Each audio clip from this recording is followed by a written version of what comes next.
Bronze to Below the Clown. Somebody sending in the talking points about how if you don't vote for McCain, rich people will suffer. Yes, he writes, I am part of the 1% of Americans that paid an astounding 40% of all federal income tax in 2006.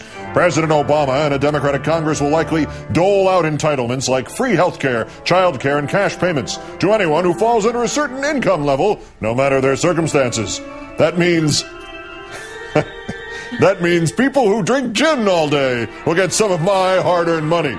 Folks who dropped out of school, who are too lazy to hold a job, who smoke reefers 24/7, all will get some goodies in the mail from Uncle Barack and Aunt Nancy, funded by me and other rich folks. There will be no drug testing, no background checks, no accountability for those receiving the government's largesse. If you're an American citizen, or even an illegal alien, who doesn't make much money, you'll get stuff. Reefers? MFer, I want more iced tea. What Dollar Billo is not telling you and I, as another member of that 1% of Americans that paid an astounding 40% of all federal income tax in 2006 will tell you, is that we made 22% of all income in 2006. That is believed to be the largest percentage since 1929. And still the average tax burden for the top 1% was at its lowest level in at least 18 years.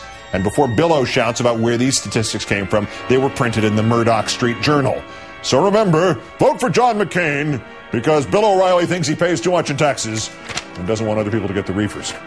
The runner-up, Mary McFate, also known as Mary Lou Sapone, Mother Jones magazine reports this today. Ms. McFate is a 60-something woman, a quirky but constant participant in gun control organizations like the Brady Campaign. Ms. Sapone is a 60-something woman, a former figure in the National Rifle Association, and wealthy pro-gun activist. The magazine says they're the same person. As Mary McFate, Mary Lou Sapone infiltrated the executive boards and learned the plans of organizations trying to decrease deaths by gun in this country, and apparently reported it back to organizations like the NRA, which are trying to increase deaths by gun in this country. In other words, she was a Benedict Arnold for the gun lobby.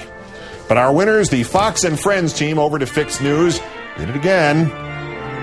On-screen graphics, Obama's TV AIM wanted to be introduced to U.S. on-screen picture, Osama bin Laden. Amalgamated Barack Obama and Osama bin Laden. Again. So there are only two options here. Fox and Friends is doing this deliberately again, in which case they should all be fired. Or Fox and Friends is doing this accidentally again, in which case they should all be fired. The Fox and Friends gang on Fix News. Fix News. Now Obama-Osama accident-free for 20 days. Check that.